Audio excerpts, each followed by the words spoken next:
All right. Hey, everyone. We're going to get started.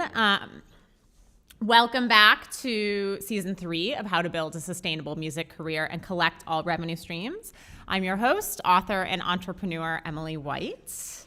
So you've gotten your art together. That's what we did in episode 1.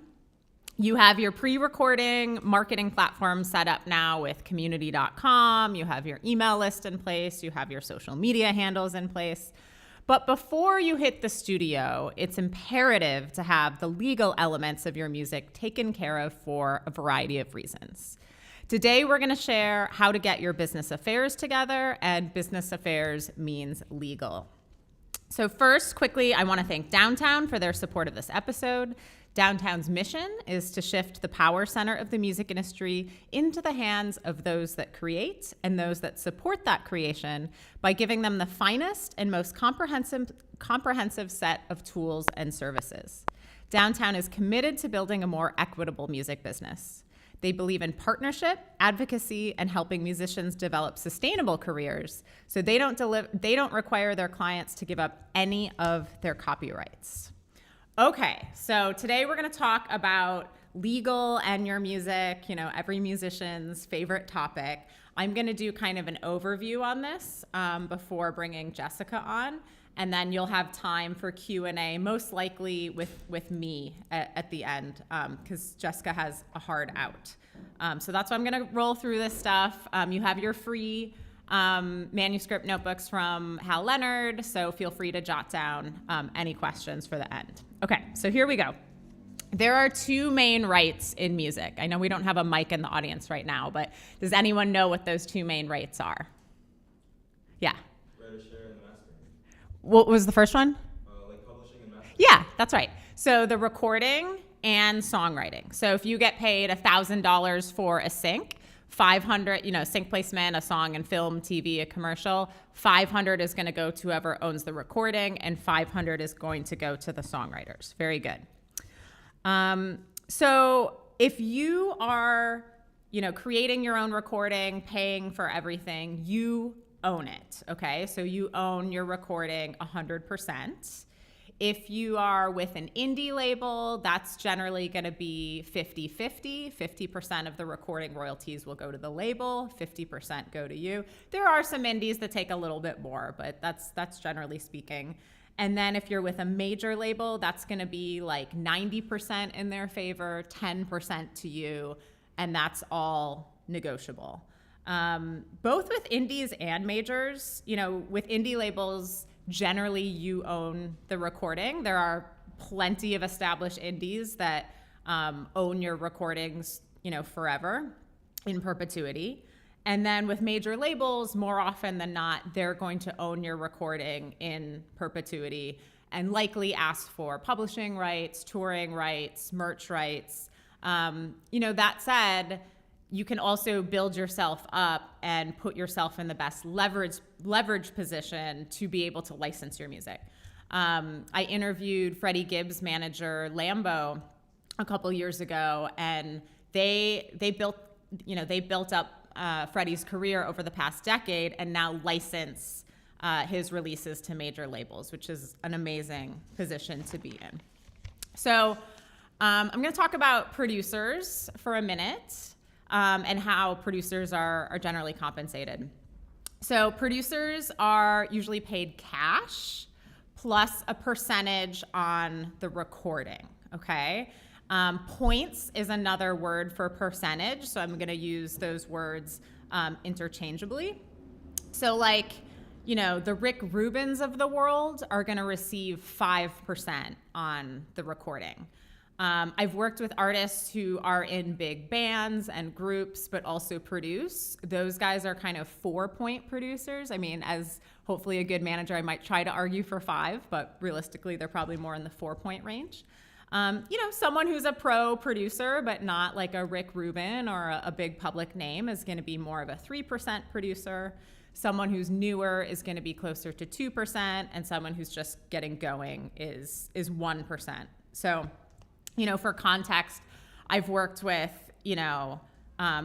large indie and rock producers that receive anywhere from $1,000 to $1,500 a track to produce, plus, like I said, 4 to 5% producer points on the recording side. Now, in my experience, and again, this is more in indie, rock, singer-songwriter world, if the producers I'm managing and work with, write on something that they're producing, then they get a cut of the songwriting as well. But these guys don't ask for it otherwise, even though they probably could. They could come in and be like, I'm in X huge band, so I get 20% of all the songwriting no matter what. I've been really fortunate to work with big producers / artists / songwriters that are like, I wrote 20%, I get 20%, or I wrote 5%, or I wrote 90%, whatever the real splits are. And we'll talk in a minute about, how to handle songwriting splits, but this can also vary, genre to genre. So if folks recall last season, we interviewed Carl Folks Esquire for this episode, who was sharing that in hip hop, most hip hop producers will also be asking for a cut of your songwriting and publishing. And that's going to be a little bit more standard in that genre, right? So that said, this is all negotiable. So be wary of someone wanting, cash plus 50% of your recordings plus 50% of your songwriting / publishing on songs they didn't write on.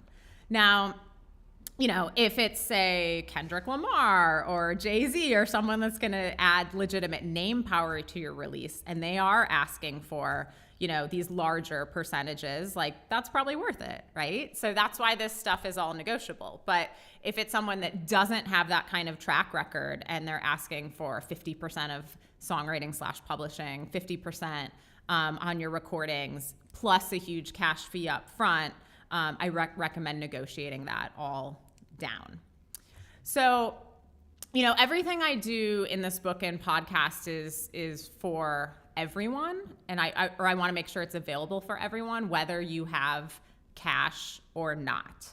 So say that you legitimately do not have cash to pay a producer. Because you likely own your recording rights, this is something I love about the modern music industry, because you can get really creative with compensation. So, I talked about how someone like, Rick Rubin's going to get 5% on the recording, for being like one of the top producers in the world. So if you have no cash, see if a producer's up for 10% on the recording, obviously that would be twice as much as what some of the biggest producers in the world are getting.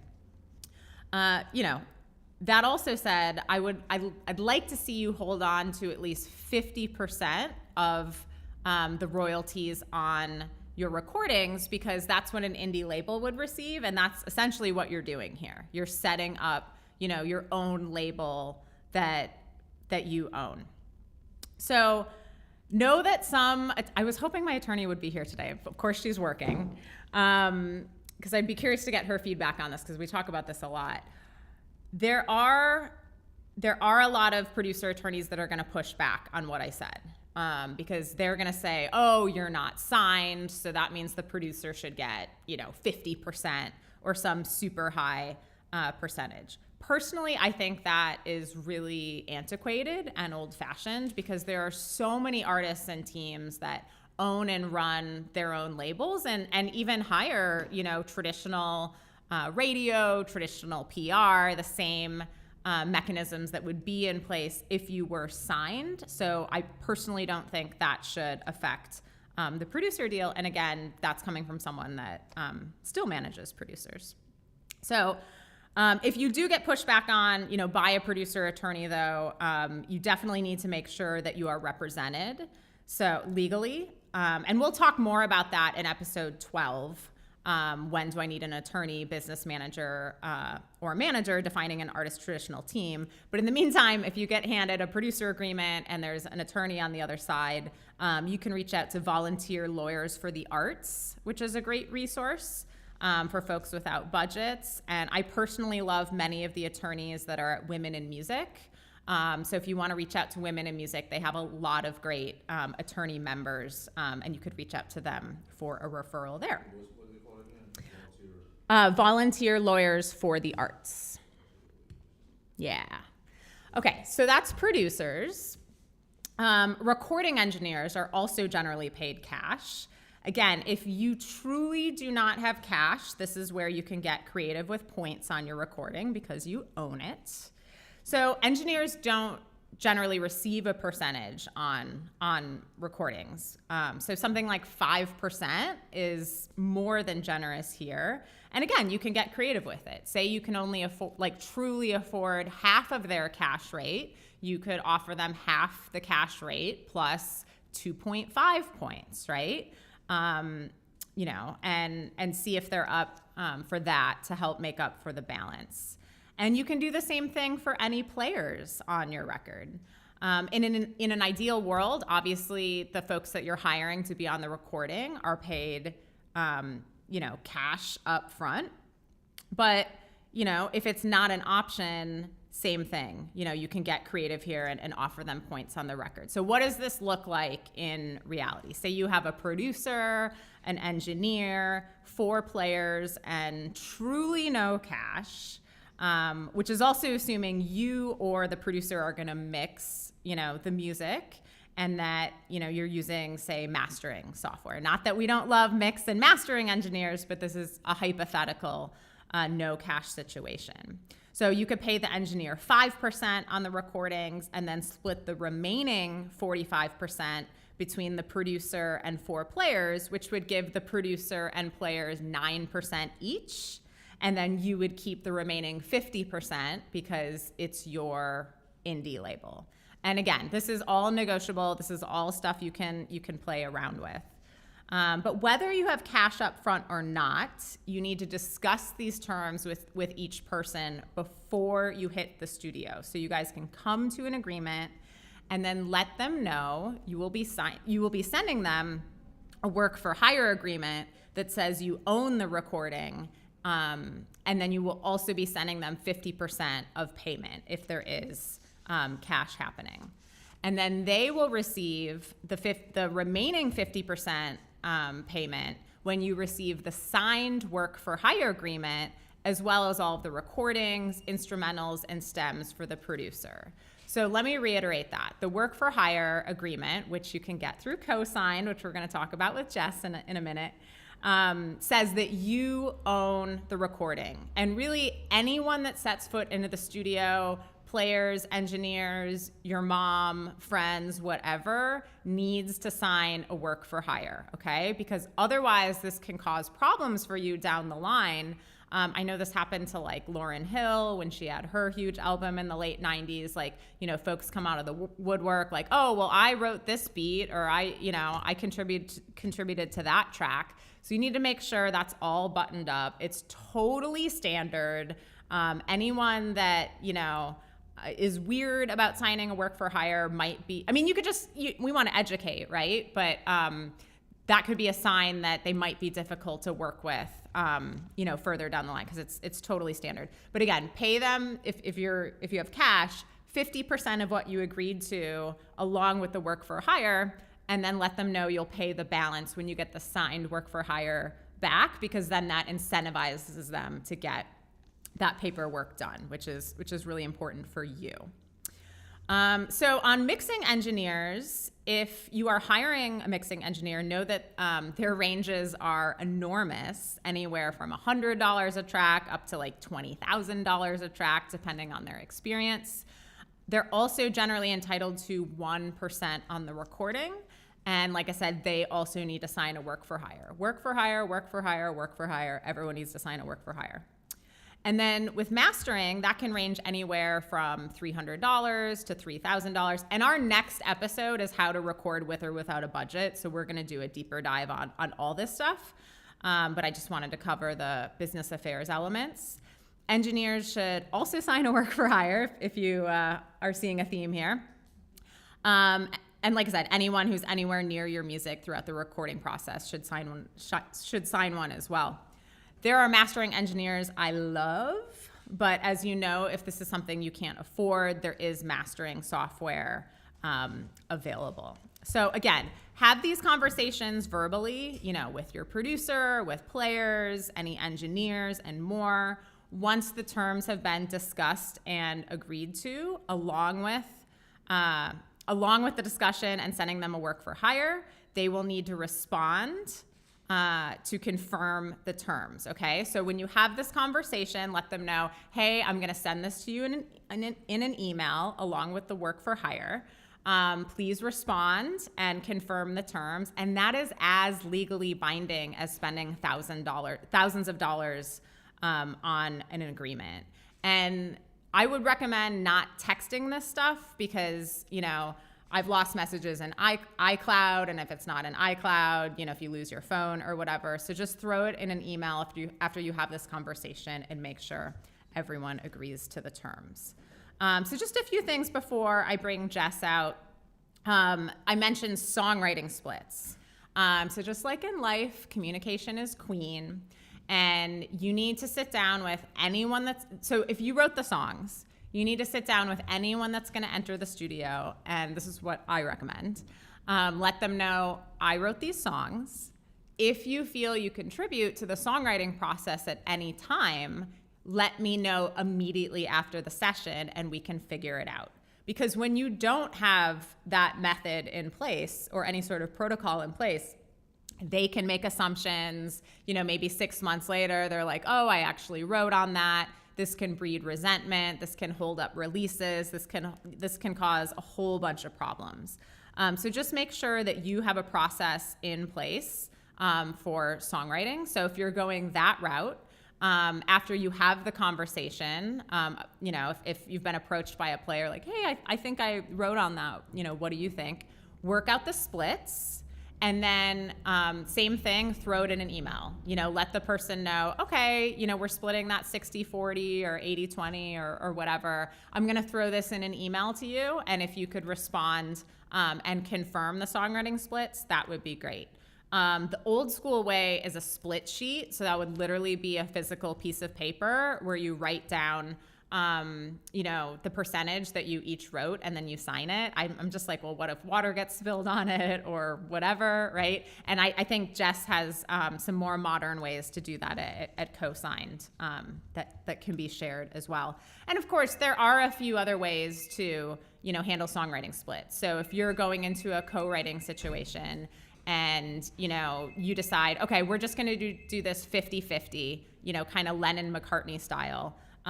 You can pre-agree to that before you head into the room. And of course, there are pop stars, that often get songwriting cuts on music they didn't write on because we know they're going to turn it into a huge pop hit. So I'm not opposed to any of that.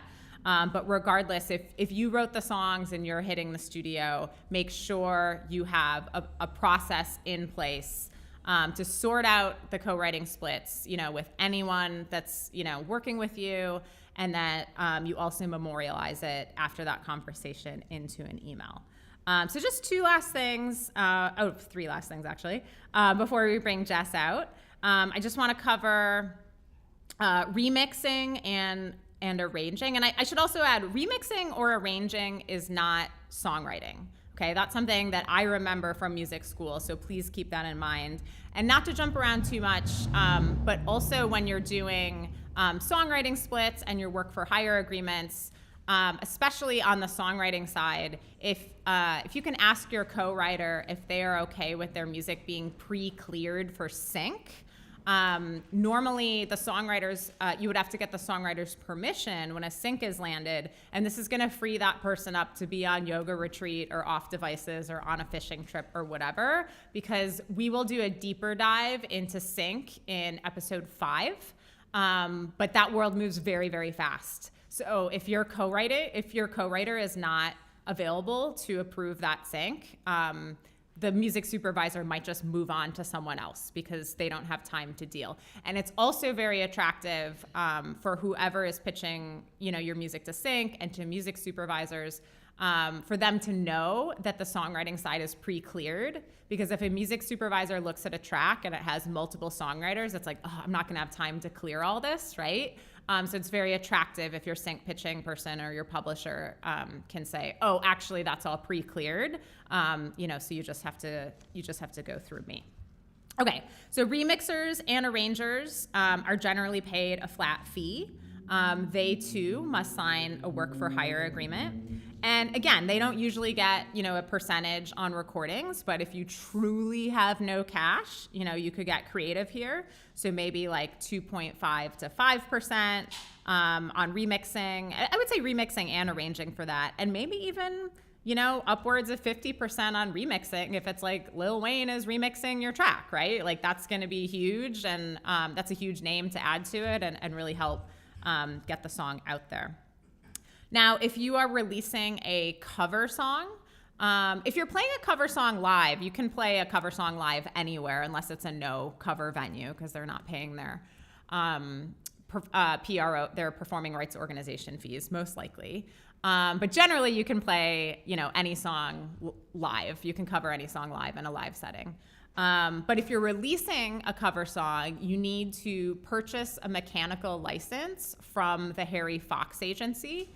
And if you go to Harry Fox's website, it will help you estimate how many streams you might have of that song, so it can give you a price to make sure that songwriter is taken care of. Harry Fox has, the majority of songs, but if you can't find the song you're looking to cover, you could reach out to that artist publisher. If you can't find that, contact the artist team or contact the artist, and they can help you out with a mechanical license. And finally, for this overview part, this is a good time to put a group or band agreement together if you're in a band or group. So again, I personally feel that the songwriting split should really be the songwriting split. So, if someone wrote 30%, someone else wrote 50%, someone wrote 20%, that's something you can figure out, with each track. But when it comes to everything else, like who's ever paying for, recordings, gas, hotels while touring should be paid back, obviously. But then you can split, I would recommend splitting any income after that. So any income, on the recordings, on sync, after any recording expenses have been recouped, splitting everything on merch after any merch costs have been recouped. And we'll do a deeper dive on merch in episode 10, I believe.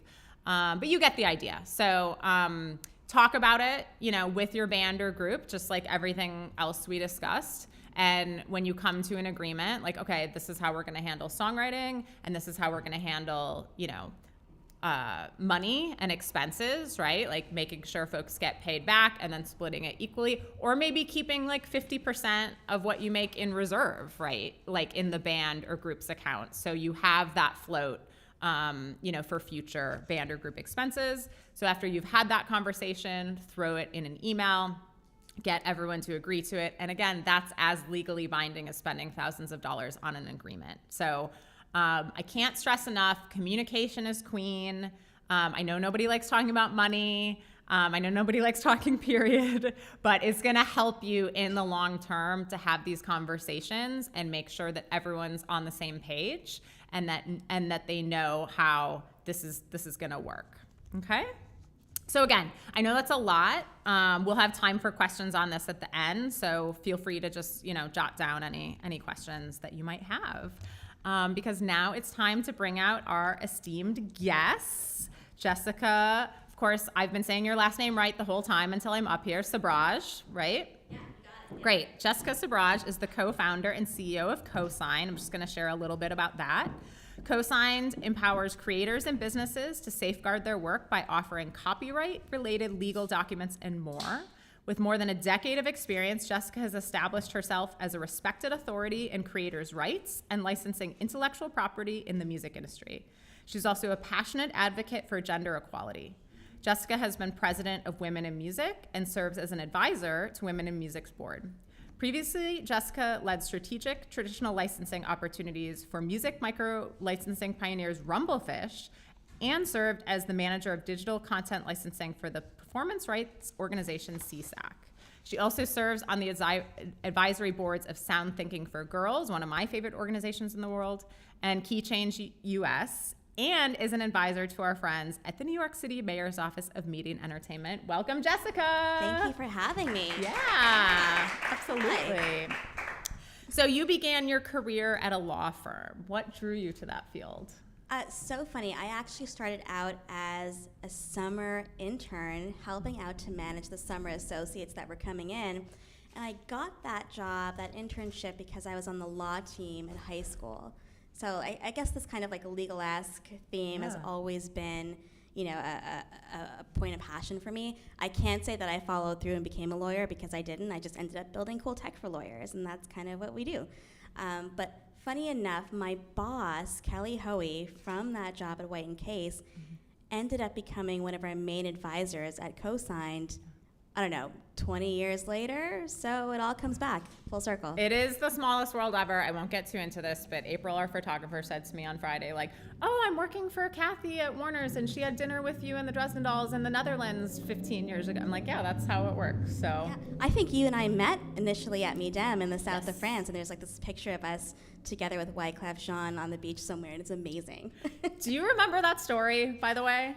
I feel like one of us or all of us crashed that situation. Is that what happened? There was something. So to be totally honest, you and your awesome WIM crew, it was like newer people to WIM's leadership, and you guys were like, oh, we want to ask for a photo, but we don't want to bother. I'm like, we're asking him for a photo. Yes, she did that. That's you right. know? It's coming back now. Yeah, because I was just a little bit older than you guys, and again, we don't have time for this story, but I keep talking about how I'm obsessed with Oasis, but I was on tour with the Dresden Dolls and Nine Inch Nails, and we were playing a huge festival, and I don't know if it was huge, but whatever. We were playing a festival in Germany, and I didn't remember telling anyone in the Nine Inch Nails crew how obsessed I was, but they were coming up to me like, did you meet him yet? And so Oasis came in to the backstage dressing room, and then I had your reaction, which was, I don't want to bother them. Yeah, it's too cool. It's okay. And the drummer from Nine Inch Nails said, and this is what I said to you ladies that night, if not now, when? Yes, that's exactly how it went down. And now we have the photo proof, and Emily's there just like, I made this happen. Well, I'm just glad you guys got it because you deserved it for WIM and all the great work you were doing. Absolutely. So from there, from the law firm, you moved on to become a social media consultant at Peacefire. So you kind of already alluded to this, but how has working in modern technology shaped your career? Oh, it's been present from the very beginning. Peacefire was an interesting organization because at that time, there were all of these schools that were blocking access to music websites and all these things that kids really wanted to access, but the blockers at that time were very black and white. There was no room. It's you could look at science websites or check the weather. That's it. So Peacefire was this company that built one of the first sets of proxies. And I was tasked with the job, legal or not, of getting these proxies to the kids at school so they could go and check email and do the things they wanted to do and communicate. Yeah. And when I joined, I think it was only being used in a handful of schools, and then it grew, it quadrupled almost overnight. And I think from there we had a bunch of other things that popped up, but it's so near and dear that idea of just disrupting something that shouldn't be but is, and how do we undo it and make it better and safer? Well, you've certainly done that throughout your career. How did you get involved with A2IM, the American Association of Independent Music? And it's also Indie Week next week, so shout out to that. Yeah, shout out to Indie Week and everybody at A2IM. I think I was pulled into A2IM by Jim Mahoney. You probably know Jim, right? Jim is this incredible, lovable, big bear of a guy, but just knows everything and everyone. And so he and I met when I was at another licensing company, and he said, hey, I think you've got some chutzpah. Why don't you come aboard and help us, deal with some of our committees? And I did for a little bit of time. Full circle, A2IM is now one of our biggest partners at CoSigned. We're kind of their de facto go-to for all these labels to get their catalogs registered and assessed. And we'll probably touch on it, but one of the big things for labels when it comes to registration of their copyrights with the Copyright Office is they don't actually know what's been registered already. That task always falls to the hands of interns or associates who are no longer around. There are these big lead times in between when you file and actually get a certificate, so you may not know what's there. And we've been helping A2IM's labels do that research for free. Wow. Yeah. I love that. You also spent 6 years and had a meteoric rise at Sir Groovy, which you co-founded, which is an award-winning music licensing firm clearing over 50,000 copyrights for everyone from major TV networks to social media platforms to the New York Yankees. So tell us about your time there, and what did you learn? You did so much there. Yeah, I started out as an intern, and I think when I left, I was chief content officer, which is one of those, like, what? How did that happen? But there's a lot of stuff in between that happened. And that's really where I learned the business of sync licensing in and out. I had no experience whatsoever in the music industry at that point, right? And so I think I heard you say in a former podcast, it's about rolling your sleeves up and like getting on Google and soaking up all the things you can soak up. And through that company is where I learned the initial basics of licensing. And my job in particular was actually building out our supplier chain. So at that time, way early in the sync days, if you wanted authentic music from like Russia or New Zealand or Africa, you would most likely settle for something inauthentic from a production library, which probably still is the case for some places. My job was to actually get into those countries and source the real music from the real artists. So my favorite deal that I did there was an AT&T commercial, like way back, that was looking for music from a boys' Russian choir that had to be all like cathedral and big voices, and it was from a specific like monastery or something, and we got it. Wow. I love that. Yeah. And sync, of course, is short for synchronization. So it's literally syncing your music to picture. So I alluded to that before, film, TV, web, ads, and we'll do a deeper dive on that in episode 5. So we don't have time to get into your work at Victor Prime, but this is another entity that you co-founded. Yeah. What are your motivations for being an entrepreneur? So Victor Prime was actually born out of Sir Groovy. It was the same team. It was all of us just kind of being in the music business and the TV business. My first job was working at my parents' convenience store when I was 7. I was the kid behind the cash register who was, selling cigarettes, and probably in retrospect was like not the best parenting decision, but it taught me a lot. And so I've always had that bug of just wanting to get in there, roll my sleeves up, do it myself, and I come from a long line of entrepreneurs, so it was, easy peasy for me. That being said, I absolutely loved being in organizations like SESAC and Rumblefish, though.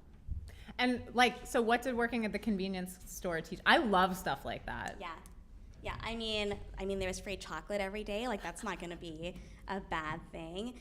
It was a lot of responsibility. I was there after schools, and I remember being the kid who would just help out with everything. So stocking shelves, helping to bag stuff, ringing stuff up, and the customers would come in and be like, "Excuse me, is anybody back? Oh, there's a child back here.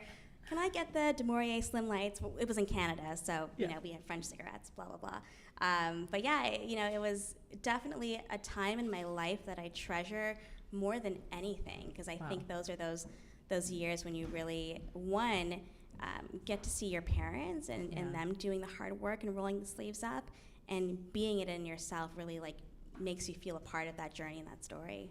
I love that, and I might be weird, but I look for that kind of stuff on resumes, because to me it shows customer service skills. You know how to talk to people, you know how to interact, you know how to engage, you know how to problem solve. Absolutely. And when we go back to Toronto, my husband and I will always stop by that store just to take a peek and see what's changed and what's not. Oh, love that. So Victor Prime might have taken you out of music a little bit. I'm sure you were kind of the music person there.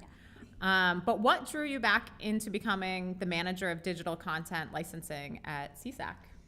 That was an interesting time for me. So I left Sir Groovy maybe in 2012 or something like that, and I was an independent consultant for a little while.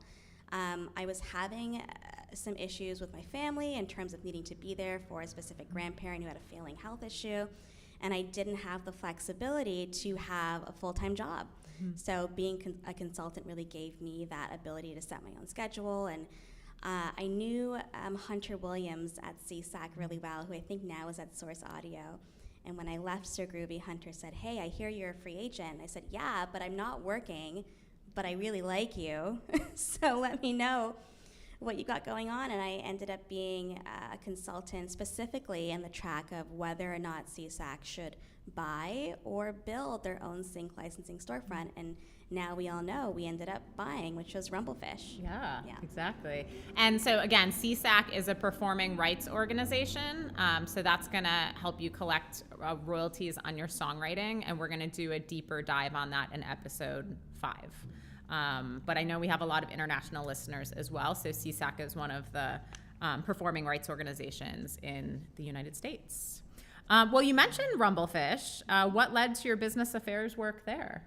So we were going through the process at the time at SESAC of looking at a number of different companies in the space. SESAC then was in that buying phase. And there were so many things, like so many different libraries that were coming across. And at the same time, SESAC was also building its own brand new sync storefront, like from scratch.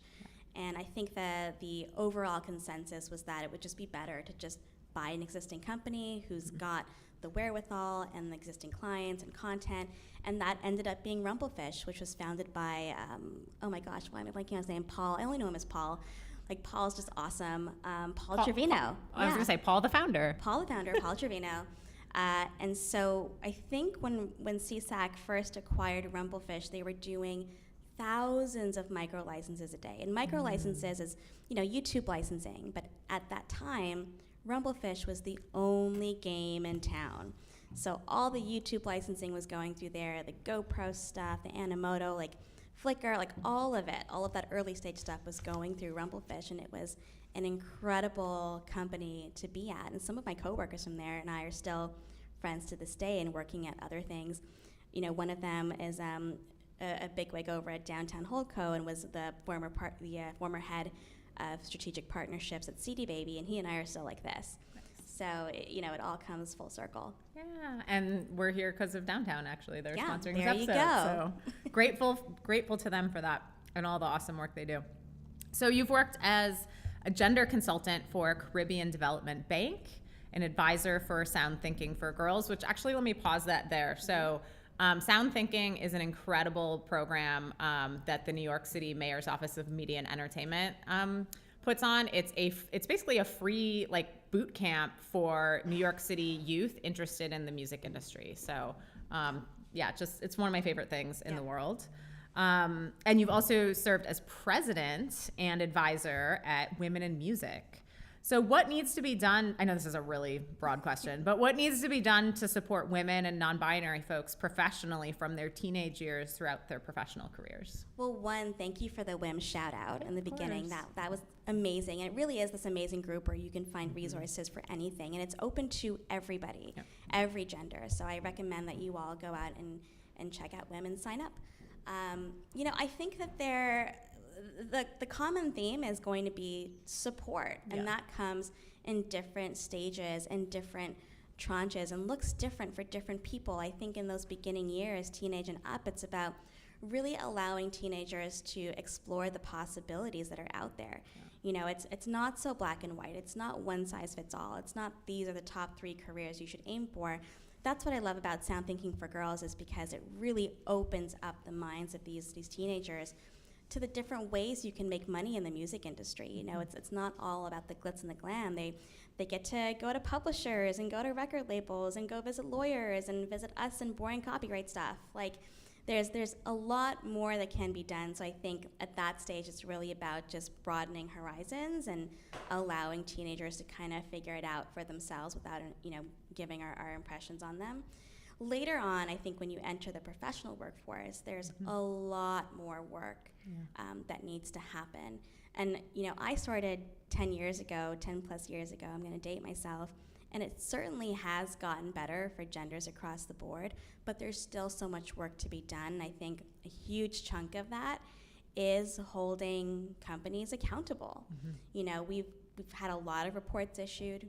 We've taken the time to look at all of the assessments. We've, created little groups within our little groups, and we've tried our best to really be on trend, right, in terms of leading that charge. But at the end of the day, there's still this so what now? What are we going to do about it? How do we carry it on?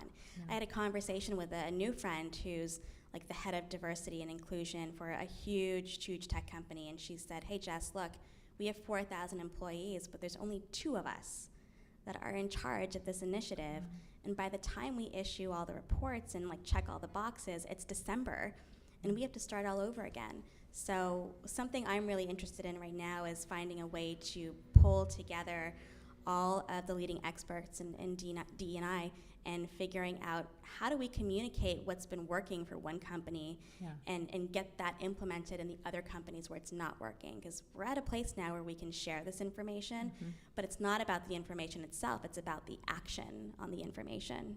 I love that. And again, like, you know, the sound thinking program is so great. And I know we're biased being here in New York City, but I meet these students who kind of take for granted that they're in New York City because they grew up here. But I think we take for granted where we're from no matter what. Like, I'm from a village in Wisconsin where I used to say there was no music industry, but my parents were really good friends, still are really good friends with the folks who owned the music shop in town. And I totally took for granted until recently that Ellen McDonald, one of those people, is on the board of NAMM, you know? So there's often people all around, you know, and you don't realize it. And these programs are so important because, you know, I meet so many undergrad students, and it just seems to be a confidence issue with women and non-binary students. Like, they'll come up to me and be like, I'm interning here, I'm doing this, I'm doing that, but I don't think I'm blank enough. And it's always just like some random adjective. And I'm like, you seem awesome. What, genuinely, like, you seem awesome. What, and then they're like, fine, you know? Yeah, I think a lot of it is validation. It's the imposter syndrome stuff. It's the I'm not blank enough stuff. And it's, you know, I think those are the moments when our community can come together and do exactly what you did, which is support and say, actually, you are. Right. You are that enough to do this.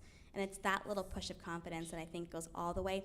Even now, I still have those moments too, where I'm like, oh, I don't know about this. I don't know if I should like step up and do this. And you know, our COO, Liz Cimarelli, is my biggest champion in the world because she's the one who gives me a kick in the pants and says, you better get up there and do it. You can do it. So it's that kind of camaraderie that I think is needed, not just, you know, in our industry, but like across the board. I feel like the world is in such a crazy mental state, and we need to just support and be there for each other. Yeah, and that's why that core team is so important. And, you know, I hear from other executives, you know, because some of you know I run a nonprofit called I Voted. Our C-suite's all women. Our overall team is 92% women, non-binary, LGBTQ+, or BIPOC. And I hear from people all the time, like, how'd you build such a diverse team? And like, we put a little effort into it, but to be totally honest, they see themselves, our team sees themselves reflected in leadership. Yeah. So if you want to learn how to build a diverse team, you need to hire and promote diverse folks. Yeah, it's the visibility. That's everything. We're 80% female, 60% minority, 20% military, and I think at Cosign, I think at WIM there are hundreds of volunteers, and they come from all over the world, and you know, all different everything, every box checked, and I love that because that is the spirit that drives that community to do these incredible things. It's the representation and the visibility and the camaraderie. Exactly. So one last question before we get into Cosign on, you know, your extraordinary career. What is Sparkplug Marketplace? So Sparkplug Marketplace was a company that was co-founded by our general counsel a handful of years ago, Jennifer Newman Sharp. And Sparkplug was essentially the marketplace to rent instruments. So I served as an advisor to Sparkplug, and I believe they exited the company and it was acquired by another company whose name is escaping me back in 2018. Okay. So, you know, that company I think was also very groundbreaking because at the time there wasn't anything where you could do that except maybe sketchy Craigslist. And Sparkplug was really taking the effort to vet everything and make sure everything was on the up and up. And it was, I guess, you know, akin to like the Airbnb just for our industry for instruments. Yeah. So cool. Yeah. Okay, so on to Cosigned. And, you know, for those that have been listening to this podcast, for this episode, Get Your Business Affairs Together, we had Don Passman on season 1. We had Carl Folks on season 2. But for those that might not have access to Taylor Swift and Adele's attorneys or be able to afford Carl, you know, what is Cosigned? So co-signed is one of the fastest and keyword most affordable ways to protect yourself end to end. We do that in two ways. The first way is we help you create the very basic agreements that you need to protect your release, A to Z, top to bottom. And the second way is by helping you to register your works with the US Copyright Office, which is now something that's mandatory that you have to do if you want to enforce your rights through litigation or lawsuit. I see a lot of you are picking up your head like, wait, what? That happened? Yes, that happened. So gone are the days where you can, go file a lawsuit in small claims court or federal court with nothing. You now have to make sure your work is registered before you can do so, and it pays off in big ways, because if you register before your work is infringed, you're guaranteed $150,000 per willful infringement plus your attorney's fees. Wow. So that can add up to some wild pup money. Okay, interesting, because I was just talking to an attorney. That's really interesting. Yeah. I was just talking to an attorney about this. So say I have not registered my works with the Copyright Office and I do get sued. Can I go register really quick? So yes, you can go register really quickly if you're the copyright owner, right? Yeah. So you can do it, but if you do so and the infringement's already happened, the amount of money you can collect is kind of limited. Okay. So I believe it's like a cap of like $30,000 that's put on it, and you have to make sure that you're proving the infringement was deliberate in there. There's no attorney's fees, and you can get back actual damages. So, in some cases, you may have a hard time finding an attorney who's willing to take on the case. Yeah. If it's already been infringed and you're registering after the fact, because a lot of the money you'll get back is probably going to be eaten by legal fees. Sure. That's if you're going the full distance in federal court. We do have a new small claims court for copyright that's available, and for that, you actually don't need to have an attorney. Totally recommended, but not required. And the filing fee to get into small claims court is only $100. So, but there's a cap of like $15,000 that you can receive per case. So, there are differences across the board. I didn't know that. Yeah. Who's making those decisions in small claims court? So it's a tribunal of 3 judges. They can be an actual judge or just attorneys who are appointed who are really well versed in IP. Yeah. Interesting. But it'll be a quick decision and you're on your way. Yeah, wow. Yeah. So what led you to co-found Co-Signed? I was at Rumblefish, and I think at that point I had been in sync licensing. Maybe that was my 10-year mark, actually. Nice. Oh, now you can look at my LinkedIn and see like how old I was and all this stuff. But I remember thinking the corny words every entrepreneur thinks, which is there has to be a better way. I had probably seen my umpteenth deal just go down the drain because we weren't sure who the writers and the publishers were. When the works were submitted at that time, like sure, we knew who it was, but it had been like so many years later, we couldn't track down the people who actually presumably own the works at that time. I think they were probably iceberg fishing in Alaska or something, I don't know. And it was really, really difficult. So I had a conversation with a bunch of artists from the WIM community. WIM is like the unofficial co-founder of Co-Sign. And that's Women in Music. Yes. They're, that's where we sourced all of our initial beta users from. And I asked them, hey, like why don't we have documented anywhere who actually owns your works? Yeah. And 99% of them came back and said, it's too expensive. Like it's just, I can't afford an attorney to do all these things. And so the baby idea of Co-Sign was a split sheet application that would allow you to create those split sheets digitally and allow you to continuously add to them. So you're not having to manage the gazillion pieces of paper that are probably gonna get, water spilled on them.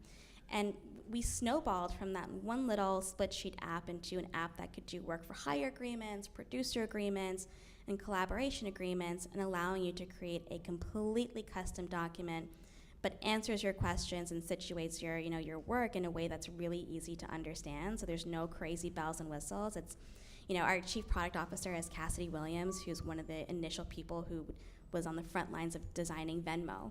So our product is very clean lines and meant to be not, unapproachable, because all things legal are unapproachable initially. So it sounds like all the agreements we covered at the beginning of this episode, you can get on co-signed. Except for the band agreement. And the yeah. really interesting thing about our platform is that we allow you to invite your attorneys to review, edit, and redline those agreements. You have to be an attorney to actually edit them. And I think there are about 1,000 attorney profiles on the system already. And that's key, because we didn't want to build something that was akin to some of the things that are out now, which are very anti-attorney. I don't know why that process needs to be anti-attorney. It should not be. It's a collaborative process. And at the end of the day, like Emily said, you really want to have someone who's in your corner who can work the nuances and craft something that's exactly what you want. Our platform can help you do that.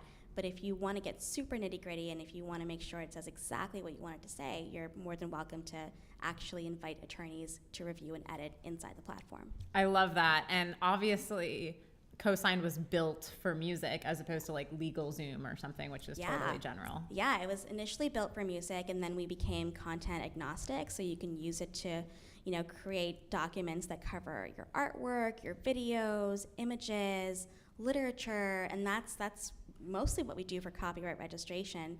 It started off as just being a service for labels and publishers and independent musicians, and now we cater to novelists and photographers and videographers and anything you can think of. Even packaging is something you can register, so we're developing some tools specifically for vendors on some major retailers. Wow, that's so great. Is there anything else you'd like to share about co-signed? Go check it out.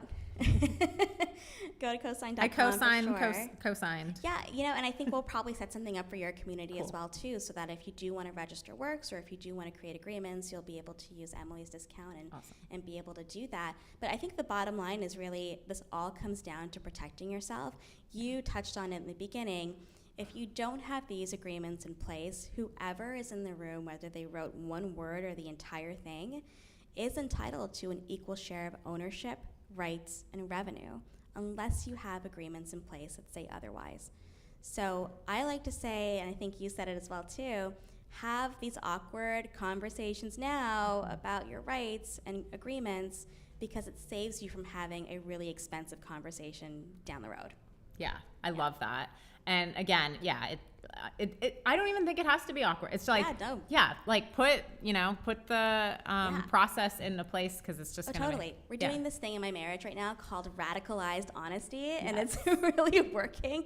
So I recommend radicalized honesty in the music business. Let's do that. Yes. And that's something I usually talk about with like management agreements, and band and group agreements are the same. It's like you have this conversation like a prenup, and then you want to put it in because it's like we're in love now and we want to put it in a drawer and God forbid never touch it, but that's why you just want to sort this stuff out now so everyone is totally on the same page. Yeah, and then you're secretly getting up at night and pulling the drawer open. Are you there? Or that. Yeah. So one last question, and then we might have time for one or two questions from the audience for you. Can you tell us about the work you're doing at American Diabetes Association as well as the Alzheimer's Association? Yeah, so I'm not currently an active volunteer, but in my younger days I was for the ADA. My dad was diabetic, and he ended up developing kidney disease and heart disease and needed a transplant of his kidney, which my mother ended up giving to him, which is like a 1 in a billion miracle that happens. Wow. And so, in our culture in particular, diabetes is really rampant. And, I spent the better part of my youth just trying to educate others about that fact and how we can take care of ourselves now to avoid having to, go through those unfortunate circumstances down the road. Alzheimer's is something that my husband's family is now recently touched by.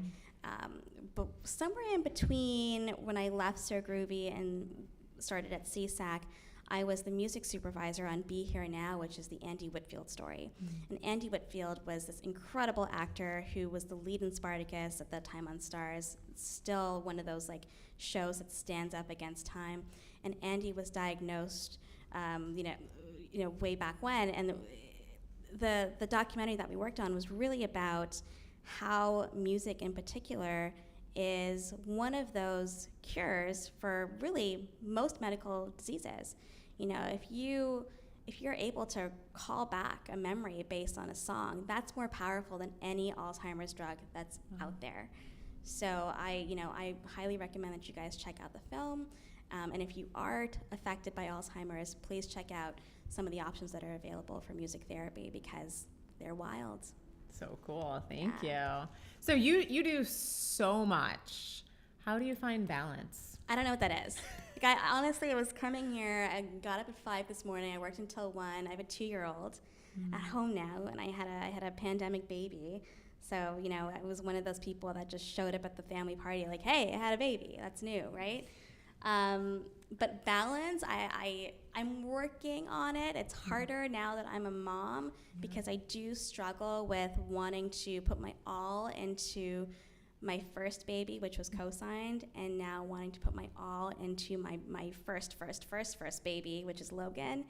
And I think that the silver lining for me is even though I may not have the balance and I may be like super out of my mind first thing in the morning and panicky, when I walk into that room and he's awake and he looks at me and I get to pick him up, that makes everything better. Like panic washes away, there's no anxiety, and I know we're gonna make it through this day because I gotta do it for him. So balance, not quite there. Finding empathy for myself through my son, absolutely there. Oh, that's beautiful. Yeah. Love that. So we have time for one question for Jessica, and then you can ask me whatever about business affairs fun. So this is your time to ask Jessica anything about cosign, maybe like agreements you would like to see on cosign, see if they have them. Mark, Yancey. I'll ask a question. Yeah. Hi, I'm Yancy, and I'm gonna ask this question from my experience. So I was working with this producer, and he didn't put anything financially in there, but he was always at the sessions, and he did set it up for me.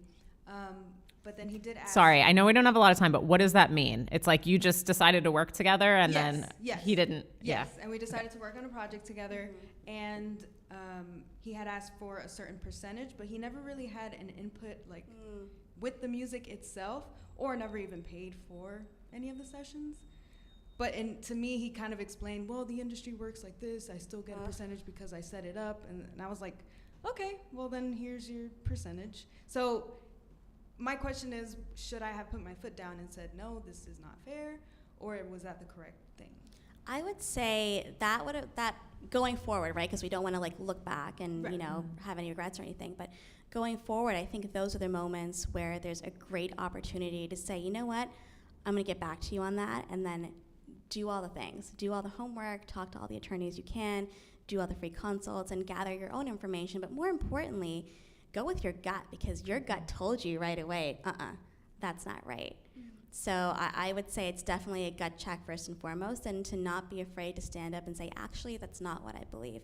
Because while there are some standards in the industry for sure, I think there are a lot of people who take advantage of up-and-coming artists and try to impose, like, this is the standard, this is what it is, when really it's the world's your oyster, right? You could craft an agreement that could say anything. You know, in some cases, there are no standards. So I would say absolutely know what you're worth and do the homework to back up that story. Thank you. I love it. Well, Jess, thank you so much for your time Anytime. today and all that you do. So grateful to have you. Thanks for having me. Absolutely. Let's do it again. Yes, anytime. Alrighty, I'm gonna skedaddle. Do it. You know, that was really great advice on moving forward.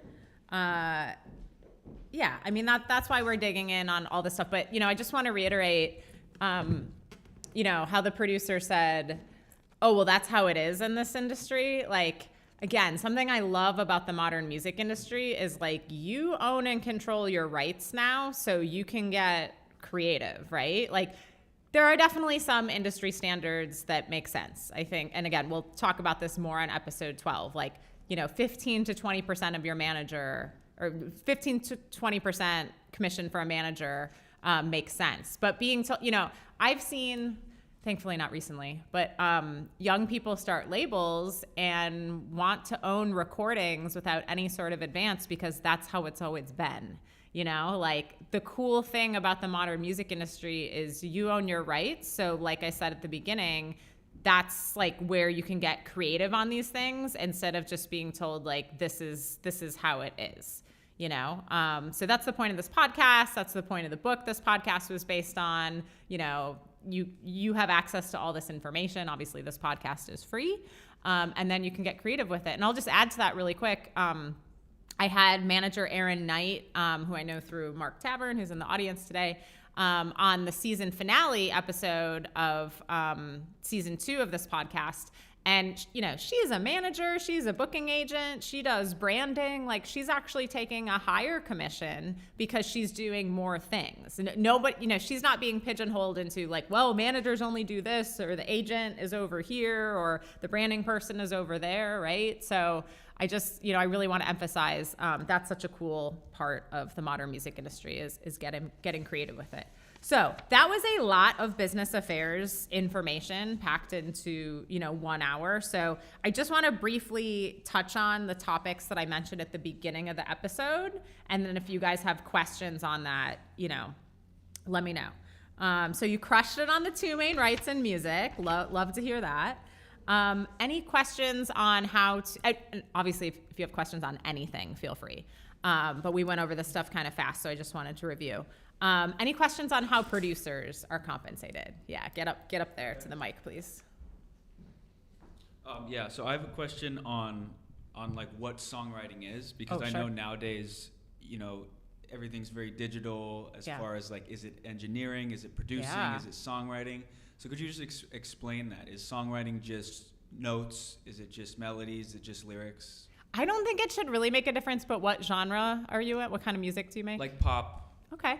Yeah, pop, rock. I mean, I think that's going to be pretty straightforward, and that's going to come down to communication with your co-writers, you know? I mean, obviously, if there's a producer or co-writer that's like, well, I contributed this instrument or this beat or whatever, like, you guys are going to have to decide what is songwriting and what is producing and what isn't. But I think that's, you know, why it's even more important to have that conversation before you start to write together, before you start to record, like, hey, I wrote these songs, or we're going in to collaborate. Like, how do we want to handle songwriting splits instead of making something and then after the fact being like, oh, we need to figure that out, you know? So I know that's not a super clear answer because it's not a cut and dry thing, and that's exactly what you're asking, but that's why the communication aspect is so important, because otherwise you're going to make, you know, this awesome music and this amazing piece of art and then have to figure it out after the fact. If you talk about it before,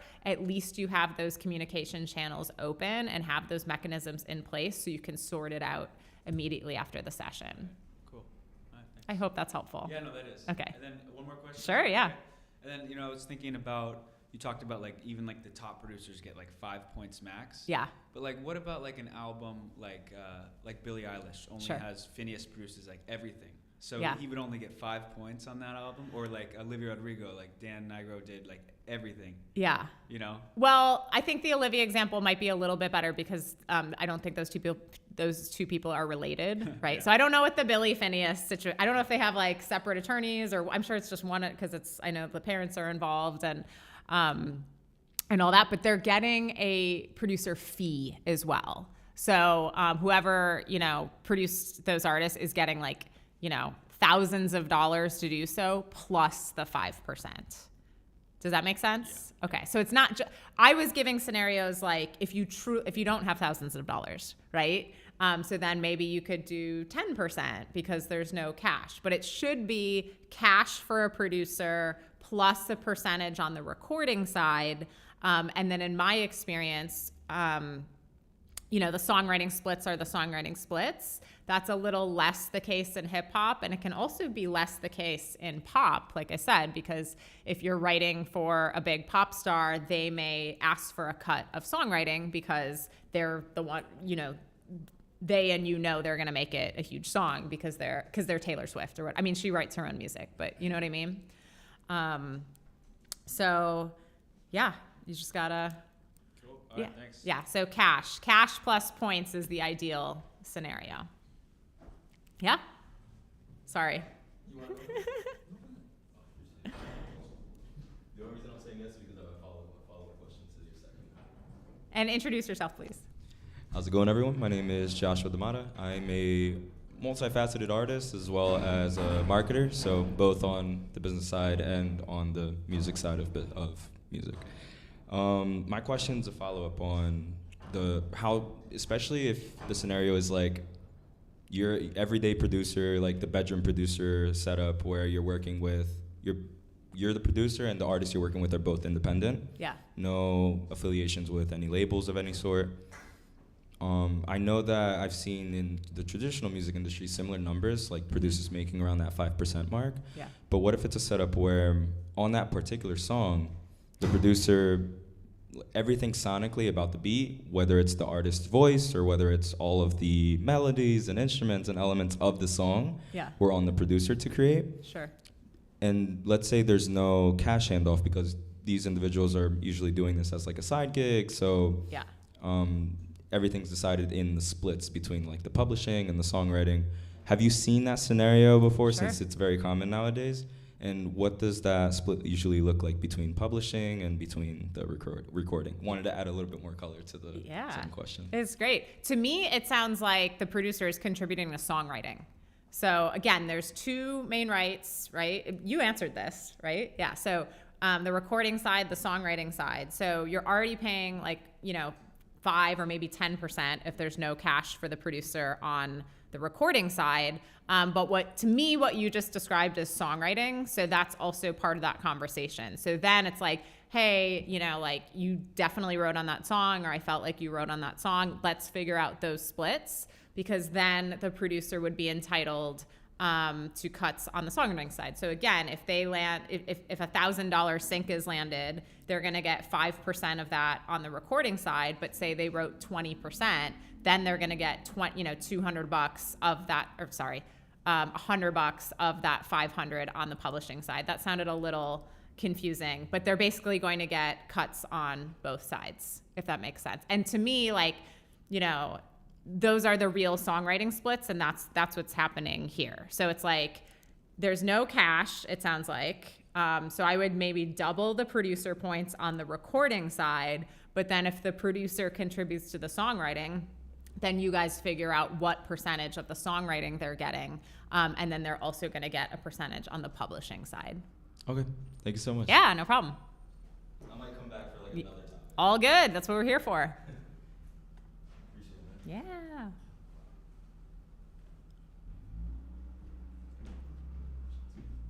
Hi, my name is Drew, emerging artist. Quick question. I was remembering the term derivative works. Sure. What is the definition of derivative works today? Yeah. Especially in this world where, is everything derivative? I don't know. Yeah. It gets very complicated. And how does an artist manage that if they know they're coming into the studio with what they believe to be a derivative work? Not to be confused with a remix, but you actually know that this is something that is based on a known work. Yeah, Is it incumbent upon the artist to do the research and find out if this is Sure. if the rights are still available to the general public, or if they have Yeah. When does that come into? That's a really good question. I might need Mark Tavern's help on this. I think it would depend on what the derivative work is based on. So if it's based on a novel or something, that's going to be totally different than a track. But I think derivative works in music can walk a fine line of is this a cover or is this a different arrangement, which would also be like a cover? Do you have a specific example you could give? Well, I'm just picturing walking into the studio with something that, you gave a good example of maybe something that's derived from the title of a novel. Yeah. Something that's just derived from anything, an inspiration that is copywritten in another form. Yeah. So is it incumbent upon me to then, go in and do the rights ahead of time, or when the sync licensor comes around, do I have to say, oh, by the way, this is something you need to look into, that kind of Sure. Double check with an attorney, but I'm pretty sure you could use a novel's title. That's totally fine. I think it would be way different though, and if it's a poem and you're just grabbing the words from the poem and turning that into the song. In that instance, I would definitely contact the poet or whoever or the author or whoever represents them and say, hey, I'm making this, song using, it's their words, right? So to me, that definitely contributes to songwriting. So you could say, hey, I'm going to offer you, X amount on the songwriting and see what they say.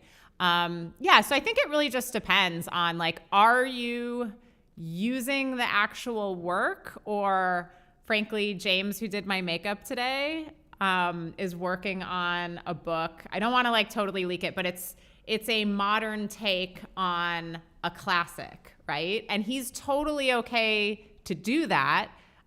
Just like, the film Clueless is based on like Emma and Jane Austen, right? So I think like it's okay to do that, but if someone was just lifting Jane Austen and making a film out of that and using those words, you would have to, that might be public domain, it might not though, but you'd have to like see what the right situation is. Does that help answer your question? Yes. Is there a use in mind? Is this an issue for you? Well, it just came up in the conversation. I was thinking about the times that you come, before you go into the studio. So, right. you know that that you have material, and you know that you have material that may be based in something that's written, or it could be inspired by something that's already been copywritten. And so I'm just being mindful of all the things that you have to think of before you go into the studio. And create something. I have a lot of things in my lyric book that I probably haven't thought about, what the inspirations were. But I think it sounds like we need to be more mindful of that, especially when the recording process. Art, sorry to interrupt, but art is built on art. We all know this. But like I said, to me, that's different from like, I'm taking these lyrics, or I'm taking this poem, or I'm taking this prose and turning that into a song. That, to me, that's songwriting. Even though the person might not be alive or wasn't in the room or whatever, you would definitely want to reach out to them about publishing so you don't get sued for lifting that poem or whatever. Okay. Yeah, Thanks. absolutely. Yeah, get up there. I'm trying to speak as much standard English as possible. Well, we do have listeners all over the world, so other languages are allowed too. Okay. I seen that volunteer. I wrote down about the volunteer. Yep.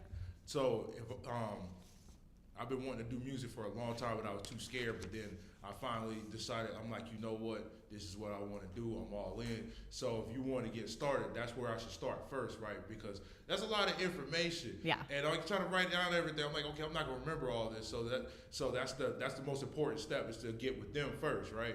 Well, the most important step is episode 1, chapter 1, get your art together. Okay. So do you feel like your art is like ripe and ready to go and ready to share with the world? I'm in the process. I'm in the process of finishing one song, because most of the time I used to take like YouTube beats, but I'm trying to get away from that. Good.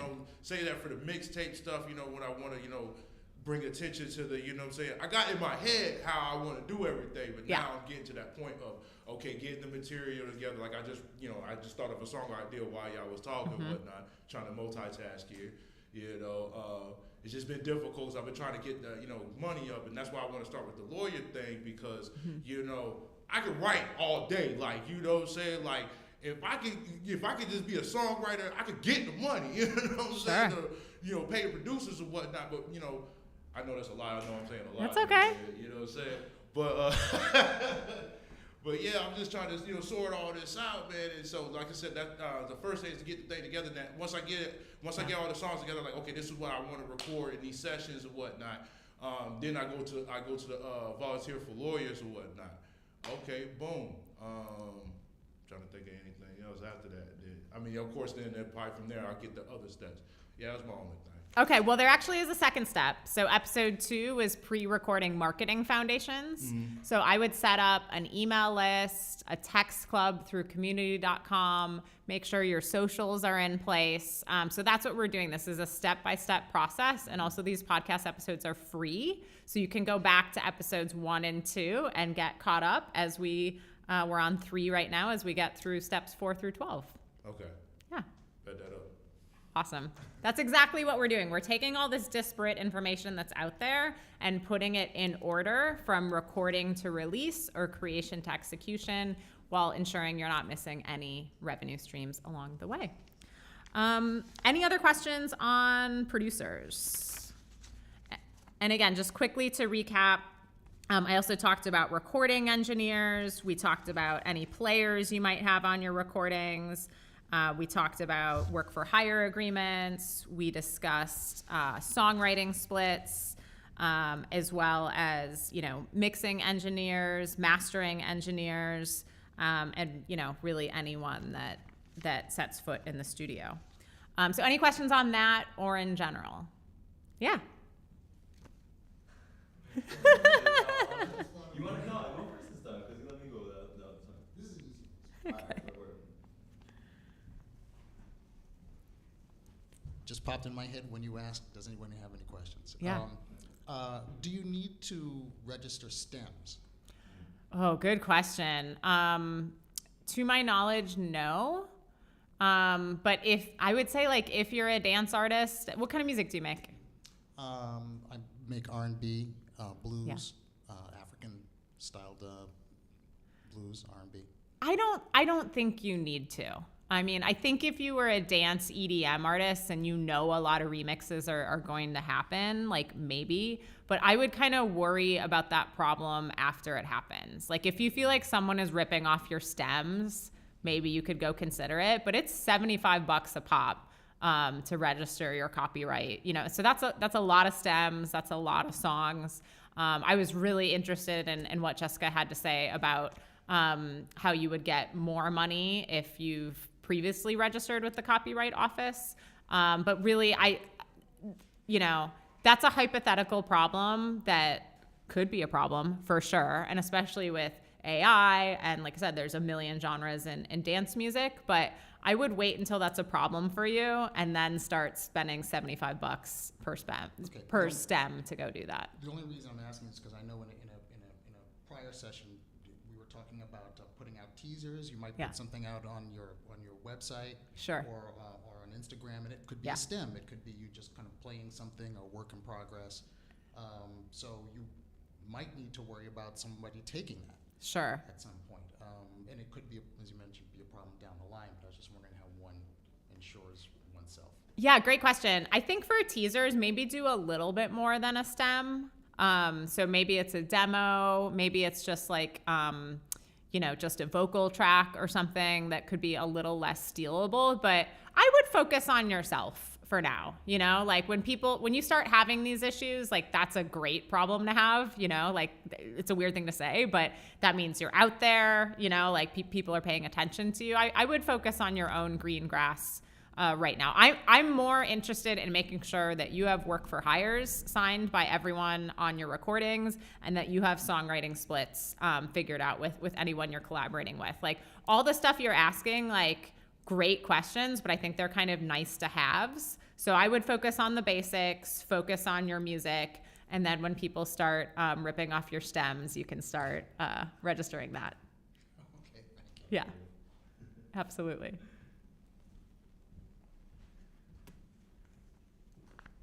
Hi again. Hey.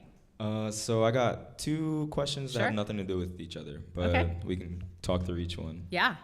And the first one is going on. You mentioned before that the concept of pre-clearing a song before sync, right? Yeah. So let's say me and 4 other people are involved on the publishing side. Mm-hmm. Is there a way that we could agree for each of us to have that pre-clearance? If the third person gets in touch with a sync opportunity, or I get in touch with a sync opportunity, for us each to have an equal pre-clearance? Yes. And I would totally recommend that. And if you guys are all going out hustling for sync separately, lead with that information because it's going to be that much more attractive. Because it's really I know there's 18 writers on stuff, but it's a turn off to see that because, the sync industry is just so go, go, go, oh my gosh, we need this edit by yesterday, their budgets are lean too. So yes, pre-clear with each other, make sure, grab an agreement from co-signed, make sure you have that all agreed to, and then lead with that information. And because again, that's going to be very attractive.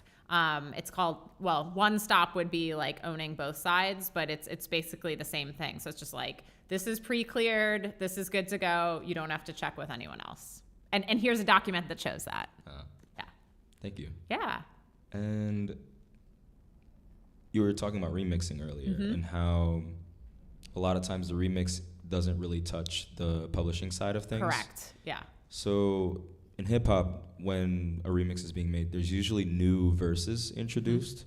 So in those scenarios where there is more songwriting going on in the remix, is it still going on that, like, oh, it's still a remix, so it's not touching publishing, or do the rules change there? Really good question. That's definitely songwriting. If there's a new verse being introduced, yeah, absolutely. Like, hey, you're going to get, whatever percentage on the publishing side that you agree to. You want to make sure, though, like, it's that version of the song, So you might want to keep an eye on, or you might want to consider retitling that work. So I don't know why this word is popping in my head. Let's say the song is called Amazing or something, right? So you have like Amazing, but then you do this remix and it's like Amazing, blah, blah, blah version or something. Just something so it's different because the writers on the first version should get, their full share of publishing. But yeah, if someone's writing new words, yeah, that's definitely songwriting for sure. Would you say the scenario is the same on like a Martin Garrix remix of a popular song, for example? That being its own work, having new songwriting elements introduced, and that same advice of retitling the work? Is it different because it's pure sonically like remixing? Is there new words on that? Not new words, but let's say it's an entirely different melody and they just grabbed like the hook off of the song, for example. I would still say that's arranging or remixing. So that would generally be a flat fee. Or if there's truly no cash, you could offer them a percentage. But then, like I said, if it's some huge artist coming in to arrange a remix, and especially if they're cool with their name being openly attached to it, like go as high as 50%, on the recording side for all I care. But I would argue that does not touch the publishing side, the scenario that you just described. Got you. Appreciate it. Yeah. But again, like if it's a huge artist, they might command more publishing, like all this stuff is negotiable, not to be like self-righteous. I'm speaking from like a very like pure place, with this stuff. So we also, like I said, we talked about songwriting splits, remixing, arranging, how to release a cover song, and group band agreements. Anything else? Yeah, get up there.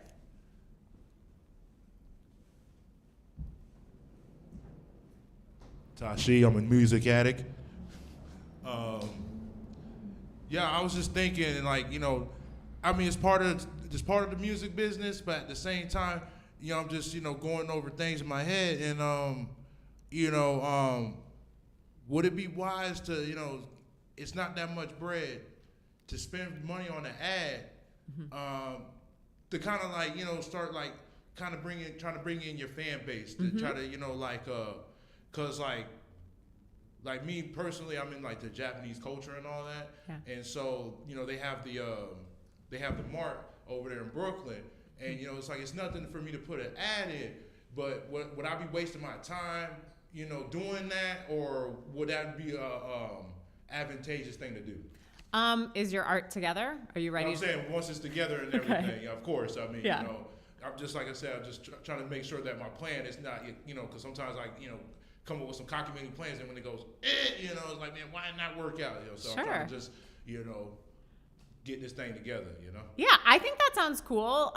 Episode 7 is how to market with or without a budget. And I think you can take in all that information and decide, okay, if I have a limited budget, I can go for that ad, or maybe I could do some radio promo, and then you can decide where to spend it. So I think you need to take in all the information. I think that's a good idea, but I think you want to look at everything that's available and decide what's right for you and your career. I'm gonna check out that podcast, dude.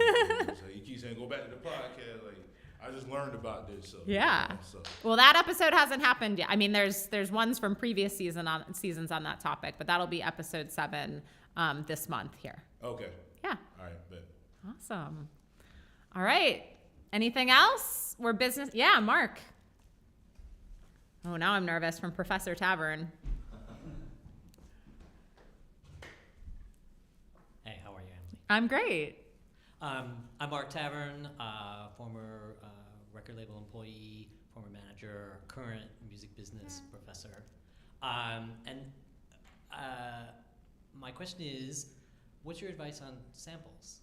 Oh, yeah. I'm so glad you asked that because you mentioned, getting beats from YouTube. I really like beat stars.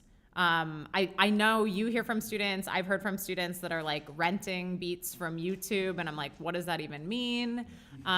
So that's something I asked Carl Folks last season, at BeatStars. It is a reputable platform where it's clear, like, yes, you own these beats or you can license these beats instead of, in my opinion, and I'm sure yours too, random things you get off the internet. Like I said, it was actually like, I managed an Olympic swimmer named Jay Litherland, and he has a rap group with his triplet brothers called Trips. And it was either them or one of my students at NYU that was like, yeah, I'm renting beats off YouTube. I'm like, what does that mean? So BeatStars is your friend because, as you know, you want to make sure you own these rights. So when you do land a sync placement, you're rep and warranting that you actually have the rights for it to get placed. Otherwise, you're just wasting everyone's time. Yep, thanks. Perfect. Great. Important question. Thank you. All right. We're business affairs experts. Good. Okay. So just a couple announcements that I wanted to share at the beginning, but wanted to be mindful of Jessica's time.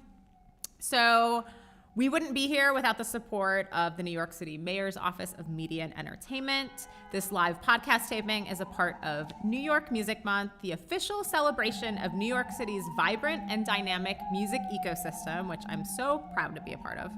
We'll be covering, as I mentioned, the entire modern music industry in full through this series all month while ensuring you're not missing a single revenue stream along the way. I've also really loved getting to know our live audience attendees thus far and even hired one to help. She asked if I needed help. She was hired by the next day. You all work so hard and really inspire me. And of course, we are recording this in June, which means it's Pride Month. I want to deeply thank our partners at the Ally Coalition for supporting us and the crucial work that they are doing. Founded in 2013 by Jack and Rachel Antonoff, the Ally Coalition provides critical support for organizations dedicated to bettering the lives of LGBTQ youth and raises awareness about the systematic inequalities facing the LGBTQ population. The Ally Coalition is committed to bettering the lives of LGBTQ youth through tours, social media campaigns, and collaborative partnerships. To learn more and how you can get involved, visit theallycoalition.org. All right, so that's a wrap for this episode. Join us tomorrow at 4 p.m. Eastern in real life here at Tower Records Tower Labs in Brooklyn, or via live stream on our YouTube as we discuss how to record with or without a budget. We'll be talking to Ryan Bervick, who's a founder at Audio Pictures and program director at the free studio / Beats, Rhymes, and Justice. I know Ryan has done a lot of work on Rikers Island and with incarcerated youth, getting recording programs going. So I'm really excited to talk to him and learn more about the work that he's doing. Huge thanks to podcast manager Mike Zimmerlich, engineer Nathan Kane. Upcoming episode 5 guest Matthew Wong for composing the show's music, Danny, David, and Jake at Tower Records Tower Labs. Today's guest Jessica from Cosigned, Downtown, the Ally Coalition, Liquid Death, Hal Leonard, and of course the Mayor's Office of Media and Entertainment's New York Music Month for making this all happen. Thanks so much for tuning in, and we'll see you tomorrow.